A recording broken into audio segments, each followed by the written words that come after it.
Hi, everybody. My name's Ken, And I'm Pete. and we are part of the teaching team at Creekside, and I just want to welcome you to our time together. We're talking about the pandemic, faith in the face of fear. And last week, we looked at the whole idea that we need to starve our fears and feed our faith. We talked about how to be calm in the present. And today, we're going to talk about how to be confident in the future. We're talking about how do we live out our lives in light of the future, right? Because this pandemic thing's kind of big. It's big, and there's a lot of ideas about just what is this pandemic. Is Yeah. it just a surface level? There's a virus Yeah. spread all around the world, or are there a lot of other things going on? Perhaps Yeah. spiritual things, perhaps things foretold in the Bible. Yeah. And there's, if you're on social media, then you see a lot of these articles and ideas, and perhaps famous people that that own computer companies are perhaps involved, or perhaps not involved. Yeah.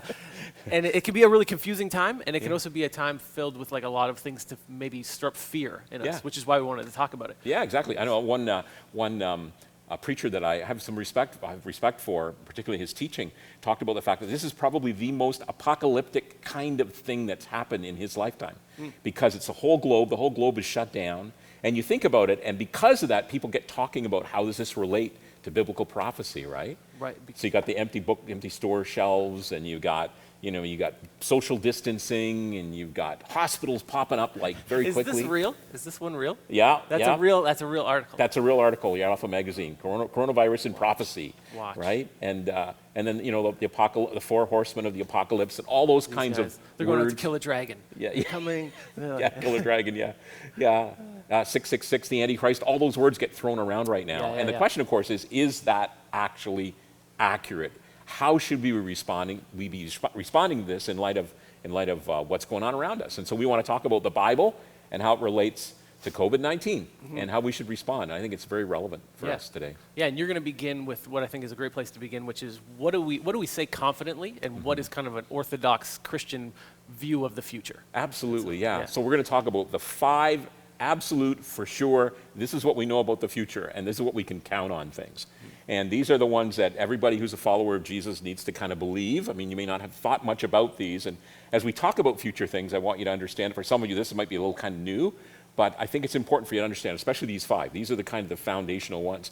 And so if you start with a cross, we go back to the cross, the first sort of event that's really critical for us to understand from biblical prophecy is what we call the church age, right? That's where we are right now. We are living in the church age. So if you're a follower of Jesus right now, this time frame since the cross until the next big event that I'm going to talk about in a minute is called the church age. And it is on center stage. Ephesians, Paul tells us that, God's doing everything for the church. We're kind of like the big deal right now because of what Jesus has done. And he's using us to bring glory to himself and help reach more people for the kingdom. The next big event, whenever the church age ends, we don't know when that's going to be, is the second coming. So the next big event is Jesus is going to return. And it's very clear in Scripture that he's going to return physically, really, actually come back, okay? That's what's going to happen. The next big event, the number 3, is called the resurrection, when everyone's going to be resurrected. And we know that's going to be true because ultimately it happened to Jesus. And because Jesus was resurrected and showed his power, we too are going to experience that as well. So we've got the church age, the second coming, the resurrection. The third big event we know historically is going to be the judgment time, when God is going to judge everyone according to how they've lived their lives. And it's not a judgment around, from everything we understand, around destiny, where you're going to be separated from God forever, or you're going to be living with God forever, but it's more about the degree of punishment or degree of reward, and that's what's going to happen at that time. And then we move into number 5, which I think all of us are anticipating with great delight, and that is a new heaven and a new earth. And we know that Jesus is going to make everything new, and we're going to live forever with him in that context. It's really, really a cool thing to experience. So that's just the basic, and these are the 5 key things: church age, second coming, resurrection, judgment, and the new heaven and the new earth. Now, some of you, hopefully all of you have heard of this before, you understand this, but if you look at different ways that people have examined future things, they have unpacked it all in greater detail. And you don't have to remember this stuff, and I don't mean to overwhelm you with it today, but I do want to just kind of unpack a little bit of it, because I think it'd be helpful for us as we talk about the coronavirus.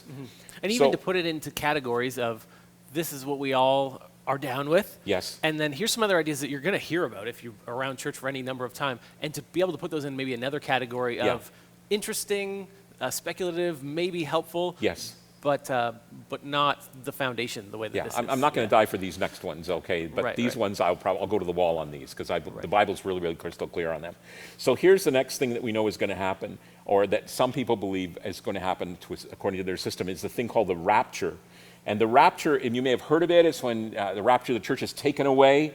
Suddenly, Jesus comes, doesn't come to the earth, but he calls believers out of the earth, and they all go to meet Christ in the air. This is a view that a lot of Christians have, and that launches something called the tribulation period. The tribulation period is a period of time in which there's a lot of chaos on earth. God is pouring out some judgment on earth. If you understand that, we talk about the Antichrist and 666 and all those kinds of things get shown up there. And then the next thing that happens is the second coming of Jesus. So this particular view has him coming after the tribulation period. And then he comes back and he sets up his kingdom on earth physically. This view has there's a resurrection that takes place, and there's this new kingdom where Jesus physically sits on the throne of Jerusalem, and it's called the millennium. Millennium stands for 1,000 years. And then following that, we have another resurrection at the end of the millennium. That's when the judgment takes place, and where we have the new heaven and the new earth. So you can see that the core issues are still there, but the timing and when they flow, this particular view, which is, I want to unpack a little bit more about it, particularly around the word tribulation, because I think this is very appropriate to what we're dealing with when we talk about the coronavirus and our context today. So this is a view of the future that's called a pre-tribulational view. And what's called a premillennial view. But I don't want to talk about the millennium. I do want to talk about this period of time called the tribulation, because there are two primary views around the tribulation. One of them is the view that the Christians are taken away. That's called a pre-tribulational view, that Christians are taken off the earth at that particular time. So there are no more Christians. And then there's another view called post-tribulational view. And a post-tribulational view is different from a pre in that Christians are not taken off the earth, and Jesus returns post-tribulation at the end of the tribulation. So the rapture just doesn't exist at all. Now, this particular view, pre-tribulation versus post-tribulation, part of the reason that I want to talk to you about that is because it has a bearing on the coronavirus today. So, for example, if you're a pre-tribulational person, you believe that Jesus is going to come back and rapture people off the planet, then the signs are not for you. There are no signs. The fact of the matter is that the signs happen inside the tribulation period. They don't happen before it. You could say, well, this happens, therefore we must be getting close to the end. Well, maybe, maybe not. It doesn't have any bearing really on it at all. If you're a post-tribulation person, you would say, well, this coronavirus isn't a sign because it doesn't fit into all the tribulation that's there. And post-tribulationalists can have a variety of views around the tribulation. The bottom line is, whether you hold a pre-tribulation view or whether you hold post-tribulation view, the coronavirus doesn't fit the timeline. It isn't part of what's going on at that particular time. Now, my particular view at this particular point is that I'm a pre-tribulationalist. I believe this rapture is going to happen. But, and I've said this often, if you tickle me, I might change my mind and become a post-tribulationalist, because the teaching in Scripture is quite fascinating. There's a verse, Revelation 3:10, which pre-tribulationists will use to say they're going to be gone out of the tribulation, and post-tribulationists will use the very same verse to say, no, we're going to go through the tribulation. And that's the kind of dialogue that happens around that. So, and when social distancing is done, I'm going to tickle you to change your mind. But one of the things that we've talked about leading into this is that we have different views on these specific things. Not on the big five. No. We're united in that. Yes. And that we have different views in that. And so as Ken's quickly shared, I'll quickly share that I would have a view of just really holding those five, and that the rapture, the idea that God's going to take the church away, I wouldn't hold to that. Right. And the idea of like a tribulation as a unique 7 years, or that kind of literal, I would say I wouldn't read that as literal. And so I would just stick to really the five, that we're in this time. Bad things are going to happen. Yep. It's going to feel like sometimes the end of the world, and then maybe everything's going to get better. But we're just waiting for Jesus' return. Yeah, and the cool thing is, in our church, there's people with all kinds of positions on this, and I think that's a good thing. I think this is one of those areas where it's healthy to have a different opinion of it, because it can be very, very confusing.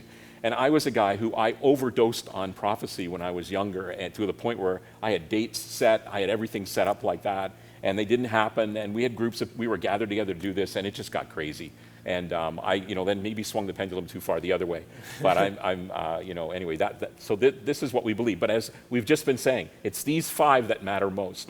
And these 5 that you can count on. Jesus is going to come back. There's going to be a resurrection and a judgment and a new heaven and a new earth. And it's going to be awesome. It's going to be awesome. And that should help us during this time. Yeah, it's awesome. And I think it's just a great way to as you learn to do theology, to be able to, because this happens with almost every topic. Yeah. What's the core? What are the foundation of the pillar things? Yes. And then what are the things that are on the periphery? Yes. And to be able to draw that distinction is really helpful. Absolutely. And can help you to understand why different churches exist and where we disagree. And hopefully if we understand it this way, it'll help lead us to unity in the end of it all. Yeah. But I love these 5 because I think that they're all really that we need. It gives us everything that we need to be faithful followers of Jesus. And sometimes all that other stuff can be a bit of a distraction. Yes. And so what I want to talk about next is something that I think can become a distraction for us, which is signs. And the idea of signs. And are there these signs that we're looking for? And are there things that we should be looking for? Are there characters that are going to be emerging that we're supposed to be looking for? And are we supposed to take those as like tips that we're supposed to do something? And so I want to talk about the idea of signs and really, should we be looking for them? Like, should we be looking for signs? Is that part of what it means to be a Christian, that we're looking for signs? And is the world supposed to get like really, really bad and really, really strange? And is that something that we're supposed to be anticipating? So I want to talk about that a little bit. And the first thing I want to look at is just something to help get us our perspective. Maybe change your perspective a little bit if you're seeing the pandemic as something that feels like this is a sign. This is definitely, I'm 35, the whole world is, this is definitely a sign. And so I saw this on social media the other day. I think it was supposed to be about helping us have more gratitude for the time that we're living in, but I think it actually plays really well into this. So let me read it for you. Imagine that you were born in the year 1900, and on your 14th birthday, World War I starts. And you're thinking, this is a sign. This is a sign. The whole world is at war. And then it ends when you're 18. Okay, well, the war's over. Jesus didn't come back. Okay. But then later in that year, a Spanish flu epidemic hits the planet and runs until your 20th birthday. Flu, killing millions of people. Maybe this is a sign. Nope. Then on your 29th birthday, the Great Depression begins. Unemployment hits 25%. The world GDP drops to 27%. The whole world's unemployed. Everything's falling apart. Maybe this is a sign. Yeah. That goes to your 33. The world keeps turning. Country nearly collapses along with the world economy. When you're 39, World War II starts. And we know all the atrocities that went on with World War II. Yeah. Millions of Jews are murdered. Hundreds of thousands of people die in the war. This is clearly the end of the war. Hitler, perfect candidate for the Antichrist, right? Exactly. Jesus doesn't come back. On your 41st birthday, the United States is pulled into World War II until you are 45. At 50, the Korean War starts, another war. At 55, the Vietnam War starts, another war. One of these is going to be it. When you're 62, the Cuban Missile Crisis threatens to end life as we know it on the planet. This is going to be it. Armageddon, missiles flying across. This is going to be it. Yeah. It's not it. And then when you turn 75, the Vietnam War finally ends. So if you're looking for signs, at how many points in your life, if you were born in the year 1900, might you have thought, this is the end of the world? Yeah. Or I go back, so that's one example to maybe start to get you thinking, if I want to be a person that's looking for signs, what kind of life is that going to mean that I'm on? I go back to the early church. I think about the first 300 years of Christianity. Jesus says there's going to be tribulation. There's going to be like times of intense persecution. This is going to be a sign of the coming of the Son of Man. Well, there was 300 years of that. How many times during that 300 years did you think, okay, they're feeding us to lions now. Yeah. Okay, they're lighting us on fire now. Yeah. This is clear. Jesus is coming back any moment. And yet he didn't. I'm just reading a book. It's really thick. It's called Dominion. It was just written actually last year, and it's all about the influence that Christianity has had on the world. And in particular, one of the things that he talks about in there is the persecution that Christians went through. And it is mind-blowing, some of the things that they had to experience. Many of them gathered up, and it's just awful what took place. And clearly that would be, oh boy, Jesus has got to come now because look what we're going through, right? Yeah, so if you're waiting for, when we see intense persecution, that'll mean a sign. Well, we've had many revelations of that, cycles of that already. Yeah. Or I think of if you're just in a really poverty-ravaged country right now, and you're looking at we don't have enough food to eat. Like it Yeah. feels like we live in famine mode. Yeah. Maybe a sibling of yours gets dragged off into some sort of slave labor situation. Maybe you're in a country where there's bombs that fall from the sky. It's like fire is falling from the sky. In those places, it would feel like clearly this is the end of the world Yeah. kind of scenario. And yet none of those scenarios have led us to the end of the world, to the Right. return of Jesus. And so I think about like ever since I was a little boy, I feel like there's been one idea after another of this is going to be it. Yeah. And I'm only 35. Yeah. And I've seen many of these iterations. And you were telling me about a book, what was it called? 88 Reasons Why Jesus is Coming Back in 1988. And it was a bestseller until 1989. 1989. Yeah. And I remember because I was doing the math too, I had Jesus come back in 1988. I had done all the math, and anyway, obviously my math's not as good as I thought it was. So my question with that, if you can get that perspective on, my question is, should we keep this up? Yeah. Should we keep up keep guessing, and inevitably one of us will be right. Yeah, if we all exactly. just keep guessing, Yeah. and so should we keep it up? Is that what it means to be faithful followers of Jesus? That we're Right. these signs people? Is that what we want to be known for? And you can probably tell by my tone, I don't think so. No. I don't think that that's what we want to be known for. I don't think that we should keep it up. And so what I want to do is look at Jesus' words that I think give us the actual focus that we should have as Christians. And they're his words in Matthew chapter 24, and it's right after he's given what many people interpret as his list of signs. Yeah. Although many people interpret it as, no, this isn't signs for the end of the world. It actually is connected more with the destruction of the temple in Jerusalem. Anyways, there's a whole bunch of things like false leaders and persecution and the sun and the moon and earthquakes, and he says all these things. But then he jumps in and he says, therefore. So this is sort of okay, guys, there's all these things that are going to happen. I think the disciples may have been thinking these are signs, but Yeah. Jesus never calls them signs. Yeah. And then he says, therefore, here's what I want you to do. Things are going to get crazy. Keep watch. Keep watch, yeah. Because you do not know on what day your Lord will come. But understand this. By the way, you do not know. So stop trying to figure it out. Yeah. Stop And trying Jesus to do the doesn't math. know. And earlier in the passage he says he doesn't know. Yeah. Only the Father knows. Yeah. But understand this. If the owner of the house had known at what time of night the thief was coming, he would have kept watch and would not have let his house be broken into. So you also must be ready, because the Son of Man will come at an hour when you do not expect him. So Jesus is saying, you got to keep watch, you got to be ready. And some people would hear that and go, see, we got to be keeping watch, we got to be ready. That's why we need to know when the signs are, because that's what Jesus is telling us to do, is keep watch. I actually think that he means something different, and as he goes on to continue in this passage, I think he's going to define for us what he means by keep watch, Okay. and what he means by be ready, and that it doesn't have to do with being a person who's sitting looking for signs. Right. And so this is what Jesus says. Who then is the faithful and wise servant?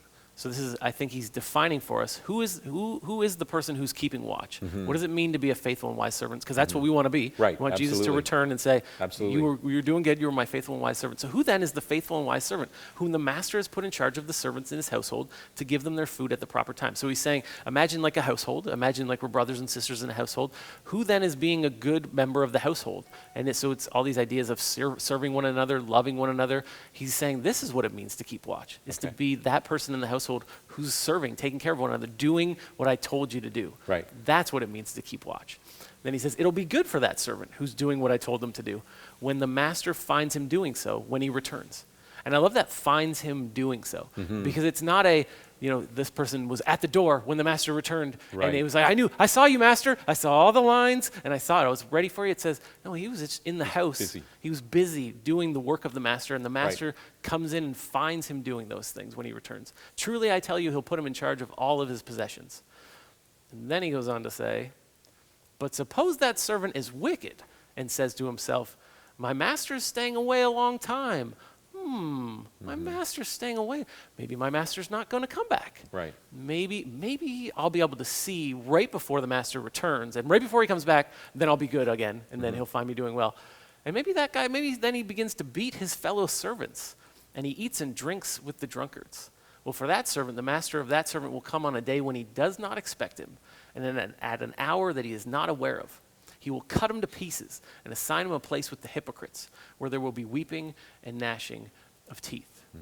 So I think here Jesus is, he's not saying this is what it means to be a follower of mine. Be a person who's really good at knowing the signs, looking for the signs. I think he's pointing to us to, there's going to be weird things that are happening. Persecution, weather patterns, earthquakes. Right. But don't get distracted by all that. Yeah. Be a person who keeps watch, meaning who is faithful to me in my teachings and is serving and loving one another. And whenever I return, which is unexpected and you don't know when it is anyway, so stop Right. trying to figure it out. Right. Whenever I return, let me find you doing those things. Yes. I think that's the emphasis. And I think that that should give us some sense of solace as you're scrolling through social media and you're getting all these worries about, do these Christians know something that I don't? Right. And maybe they know something I don't and I'm going to miss something. I mean, Yeah. that fear exists in all of us. I certainly Yeah. know as a teenager, that was a big thing. Right. What if everybody else is on one train and I'm on the wrong train because I Yeah. was missing a detail? Yeah. Well, I think the thing Jesus is always pointing us to is just trust me and be faithful to Be my faithful. Yeah. my teachings, Serve me. and it's going to be fine. I will find you doing what I wanted you to do. Yeah. And there's a great parable that Jesus teaches right after this section in Matthew where I think he illustrates this further because he really wants us to get this point. And so it's a parable of the talents or the parable of the bags of gold. And I've heard many different interpretations of this. So if you don't like this one, it's okay. This is just one that I find helpful. And I find it helpful because if you know this parable, there's a moment in the parable where the master, who we think is the God character, that's how we're supposed to read it, gets really angry at one of the servants, and it seems like an overreaction. But here's the story, right? So there's 3 servants come before the master, and the master says, I'm going away on a trip. I'm going to give you 5 bags of gold. I'm going to give you 3 bags of gold. I'm going to give you 1 bag of gold. And then he goes away. And it says the guy with 5 bags doubles it. The guy with 3 bags doubles it. And the guy with 1 bag, he just buries it. Yep. And then the master comes back, and it's like, okay, guys, what have you been up to? Which is very similar to how Jesus just pointed out, right? Like, which of my servants were doing what I wanted them to do, and which of them faithful. were thinking, maybe my master is not coming back. And so the guy with 5, well done, my good and faithful servant. You turned 5 into 10. Beautiful. Well, the guy with 3 turns into 6. Well done, my good and faithful servant. Come on into the kingdom. It's going to be great. And the guy with 1, what did you do? Well, why is this bag all dirty? Yeah. Because I buried it. I was afraid of you, and so I buried it. And so, here's your money back. And then that's when the master kind of goes ballistic and throws him out and says this is unacceptable, completely unacceptable. And I think this is the way that I heard this interpretation once, and it makes sense of the parable for me, is that servant was banking on the master not returning. And that what it meant in the ancient world to bury something was for you to keep it for yourself. And so the other 2, they go away and they invest the money in their master's name. And so if the master didn't return, that money is still the master's. Yes. But Yep. the guy who takes the bag and he goes and buries it, perhaps he's thinking what Jesus just said that we just read a second ago. What if the master doesn't return? Yeah. Well, if he doesn't return, I can go dig that bag up and it'll be mine.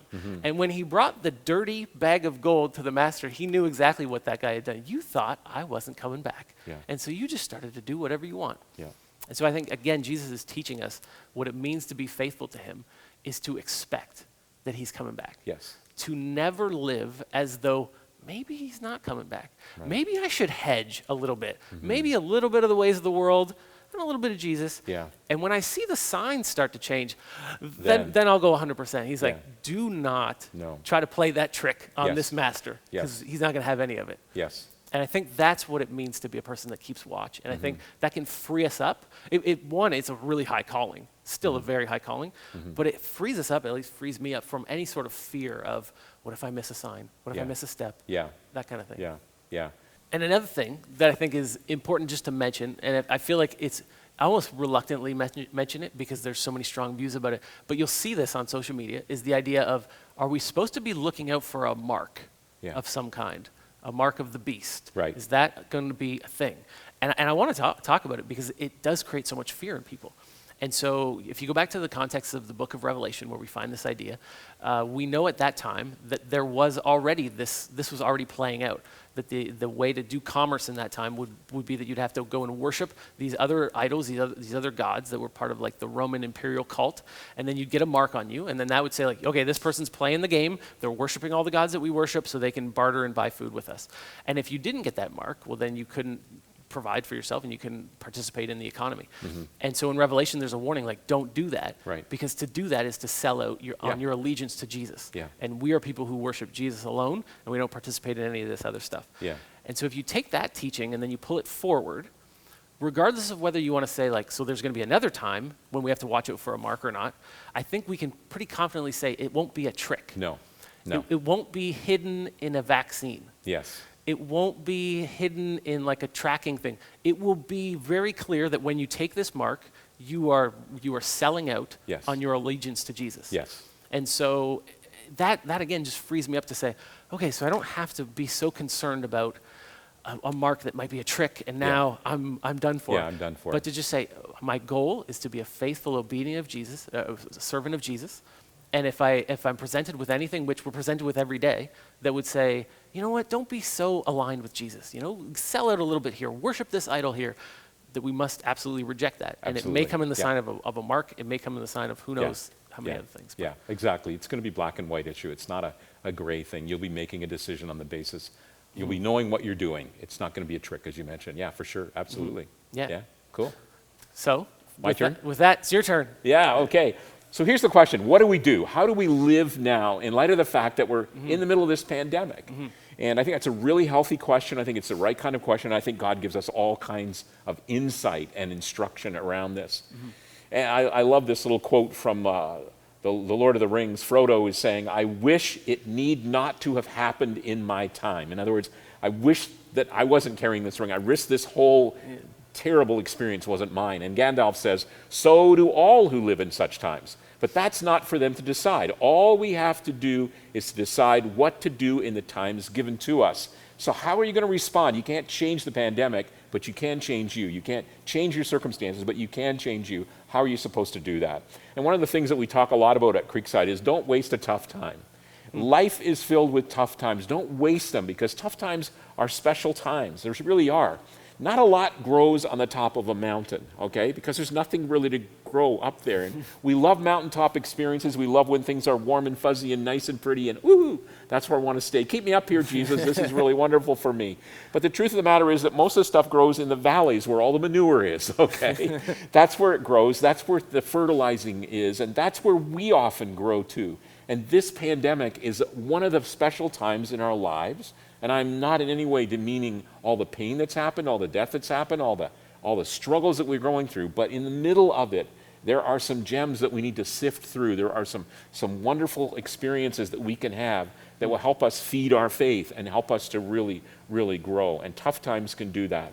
And so I just want to talk about a few of them. We're going to both talk about a few of them. One of them that I want to share right away is realize that you are vulnerable. One of the things that this pandemic has done, I think, perhaps more than anything else in my lifetime, is that we human beings are not the big shots we thought we were, right? Our money, our science, our military, our government, our medicine, all the education, all those things combined, and here we are isolating ourselves from one another, keeping 6 feet apart, because this thing has really gotten everybody on the planet in a place where you're starting to think, man, we're vulnerable. We're vulnerable to things. And I think if there's anything this pandemic can do, it can cause us to recognize how little control we really have, how we're not the big shots that we used to think we were. And I think this is one of the lessons from the life of Job. I mean, here's Job. He's a righteous man. He has everything going for him, and he loses it all. And if you work through the passages and all the chapters in the book of Job, you understand the struggle that he's going through. And then he comes to this incredible point where he sees God in a way that he's never seen God before. And the reason he sees God the way that he's never seen him before is because the struggle he's been through has forced him in the valley to really look up and see God. And he responds this way. He says, I know that you can do anything and no one can stop you. And I love that line. And I want to be Job right now. I want to be in the middle of whatever the pandemic of my life is experiencing, the difficulty and the challenge. I want to be a person who says, I know you can do anything. And because you can do anything and nothing can stop you, I'm going to put my faith and my hope and my trust in you. And I just think that's just so, so important. And what do you do when you're feeling vulnerable? What do you do when you look at the world and say, they haven't got it all together, like they're not as strong, as powerful, as wise as I thought they would be? I think it should cause us to look to God. And I really hope and pray that that's what will happen more and more in my own life and more in the lives of all of us who are part of Creekside and even in the broader faith community, and those who are not followers of Jesus, okay? God is large and in charge. And Isaiah echoes these kinds of words, Pete, when he says, he writes, God is speaking here, I am God and there is no other. I am God and there is none like me, declaring the end from the beginning, and from ancient times things not yet done, saying, my counsel shall stand, and I will accomplish all my purpose. And I love Isaiah because he just really sees God clearly, and he's able to just, lean right into God. Our limitations have been exposed, but God's limitations are, he has no limitations. Yeah. He does whatever he wants. I love what you're saying. It's like I think worship does this. I think this is why Yes. we worship once a week, or hopefully worship more than once a week. Yeah. But why we gather is there's this reorienting that Yes. happens. That the longer that we go without these times of remembering who God is, it's almost like we start off crouch, and Yeah. slowly we're like, you know what, maybe I don't need God. Maybe I'm God. Maybe Yeah. I don't need God. Yeah. And you need these moments where you just kind of are drawn back to your knees, and Yeah. it's like drives you back to the fear of the Lord. The beginning of all wisdom, the foundation of it all is the fear of the Lord, which is the recognition of the hierarchy here. Yes. God is God and I am not. Yes, exactly. And that's such an Good theology. That's such an important piece, and we forget it so quickly. And so that's one of the things the pandemic is giving us as Yes. a gift Yeah. is you're not God. You remember that now, right? Like, Yeah. Yeah. Yep. Saying it to the whole planet. Yeah. Yeah. Exactly. Snap out of it. Wake up. Go to your room. Yeah, It's kind of- exactly. Exactly. Yeah. So the next thing that I had that I want to talk about was that I think it's teaching us, or at least gives us the opportunity to think about, is that it places death right in front of us, Yeah. that our own mortality is right in front of us, and maybe makes us ask the question that I think we see the early Christians had really clear in their minds, which was, are we afraid of death? Yeah. Because we serve and we follow and we worship the one who defeated death. And the early Christians seem to have given us an amazing example of what it means to not fear death. And we have their amazing stories of their martyrdom, but we also have the stories of how they reacted when not pandemic, but epidemics Yeah. and plague-like things happened in the places where they lived. Where if you had the means to, and you were rich enough, you would flee those cities. Yeah. Plague in the city, let's get the heck out of here. Right. And the Christians, because of their faithfulness to Jesus, stayed, and they took care of not only each other, but they took care of whoever needed taking care of. And because of that witness and their willingness to say, yeah, I'm going to stay and take care of this guy, and it might mean I die, but that's what it means to be a faithful follower of Jesus. That witness actually led other people to say, Yes. these Christians have something going on here. This Yeah. isn't just a weird sect of Judaism. This is much bigger, much more powerful thing is going on here. Yeah. And so I think the thing that we could get from the pandemic is just asking ourselves the question, have I become afraid of death? Yeah. Because fundamental to being a follower of Jesus means I am not afraid of death. Yes. Which is part of our power. Yes. We can love to the point of death. And so I think of the people that are on the front lines, grocery stores, Tim Hortons, hospitals. You're not just doing your job because you happen to have a job that is going on right now. You could see your job as, this is part of my faithful witness. Yeah. I am willing to take care of these people to the point of my own death Yep. because I'm not afraid of death. Yeah. Yeah. And that's just a really important question and thing for us to get straight in our minds. When you think about it, when you're not afraid of death, you're not afraid of anything. I Yeah. mean, when you can suddenly get to the point where that's not controlling you, that's not dominating your life, to the point where it's controlling you. I mean, none of us wants to go and die. We're not saying let's go jump off a cliff. That's Right. not what we're saying. But No. clearly, when death doesn't have that grip on us, we're not afraid of anything. That is a whole different way of living that is so freeing, and so powerful. Yeah, for sure. Absolutely. Cool. Yeah. Yeah, the other point I always wanted to talk about too is that we need to embrace, at this particular time, we can learn to embrace the things that really, really matter. There's a story about some boys who got kind of lost in a department store one night, and they decided as a joke to go around change all the price tags on some of the products. So they're making chocolate bars. They'd switch the price tags for $750 for a chocolate bar, and then you can buy like a whole outfit for a whole suit or shoes, what are expensive shoes for like 75 cents. So they went around and switched all the price tags. And somebody said, in some ways, that's what's happened to our lives. There's this sense in which we got the price tags all messed up. And the stuff that we thought we chase and we save for and we go after and we invest our time and energy on, really now the pandemic has, isolated us from that. Some of us don't have the ability to use some of those toys that we really thought were so important and so valuable. And I think what can happen when we go through a time like this is that the temporary things we start to realize are more temporary. At least we should be learning this. Hopefully you realize you don't need 2-day delivery. Yeah. Like you can give, yeah. Yeah, exactly. and the things that really matter start to show up. So people really matter. And how are my loved ones doing? And how are my friends doing? And how is my faith community doing? Those things really matter. And as a result of that, I think that you start to shift what you should be looking at. So for example, Paul writes, so we fix our eyes not on what is seen, but on what is unseen, for what is seen is temporary, but what is unseen is eternal. And one of the things that I think that COVID-19 can do is cause us to look at those things that are eternal and to see them differently and to realize, you know what?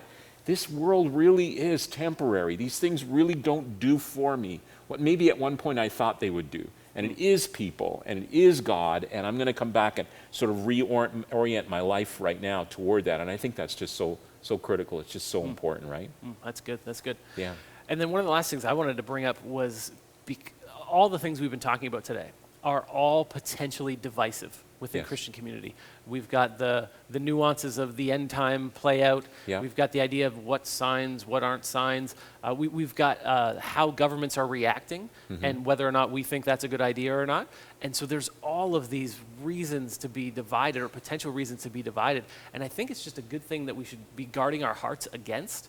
That this is a time where you could even say the church is under attack in the sense of this is just another reason why we could fight with each other, and to guard our hearts and saying, I'm going to have empathy for my brother and sister. I think that what the government's doing is good. You don't think it is. Let me listen to you, and why don't you think that? And can I understand why your view is different than mine? Right. And yeah, I just think that this is a time that could lead to a lot of, well, that person thinks that was a good idea. That leader was a good thing. Yeah. And I mean, we're all in such different boats. Some of us are going through, this is a lonely time. Some of us, this is a chaotic time with kids. Yeah. Some of us are losing our jobs. Some of us, our job is even crazier. I think of Paul behind the camera right now.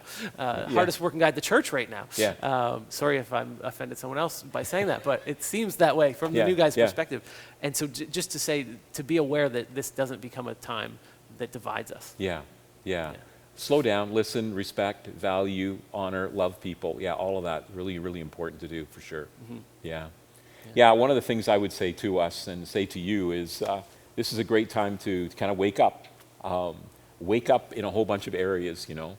I don't know if you've ever had somebody tell you to wake up. Maybe you're with somebody in a car and you're going the wrong way down a one-way street. Been there.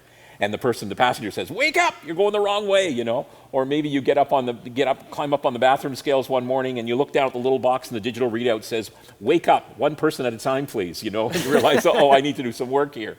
Or maybe you've gone into an exam, and you realize that, and you sit down to write the exam, and you want to study. You know, you studied for this, but you studied the wrong things, and you keep saying to yourself, "Wake up, Ken! Wake up, Ken! You should have studied something else." And right now, we're living in a world in which I think God is leveraging the coronavirus to really speak to us and say, wake up. Wake up, I'm real. Wake up, I love you. Wake up, Jesus came for you. Wake up, you need to have a right relationship with me. And I think he's saying that to everybody. I think he wants to say that, obviously, to everybody. He's called us as the church to explain that, exclaim that, and call people in that direction. And if you're here and you don't know Jesus personally, you've never put your faith in him personally, this is an opportunity for you to do that. And I love how Jesus says these words. He's speaking to his followers. He says, "I've told you these things," all these things he's told them, "so that in me you may have peace. In this world you will have trouble, but take heart, I've overcome the world." So Jesus even says, in this world you're going to have trouble, and the coronavirus is obviously huge trouble.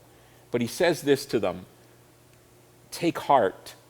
Look to me, because I've overcome the world." And to make the statement, "I've overcome the world," he's basically saying anything the world can throw at me, I'm bigger than it. I've overcome it. I've won. I've got victory. And the biggest thing is death. And Jesus has victory over death. And he invites you and me to turn to him, to wake up. Wake up to the fact that I'm far from God. If you're not a follower of Jesus right now, there's sin in my life. It's kept me separated from him. I've ignored God. I've put him aside. Wake up to that truth. Wake up to the fact that there's a God who loves you, and he sent his son Jesus to take care of you, to give you a way to be made right with God. Wake up to that. And it's like that when you put your faith in Christ. It's like you just wake up to something new. There is a God, and he loves me, and I'm valuable to him, and he's made a way for me to be in a relationship with him through Jesus. And it's like an awakening that happens inside of you. You come alive. You come alive. Yeah, exactly. To who you really are and who God is. That whole thing is so wonderful and so special.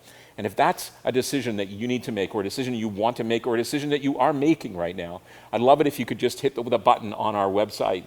And we want to get someone to connect with you and help you make those next steps to become a follower of Jesus and to know what it's like to have that peace that Jesus has to offer us, even in the midst of this coronavirus.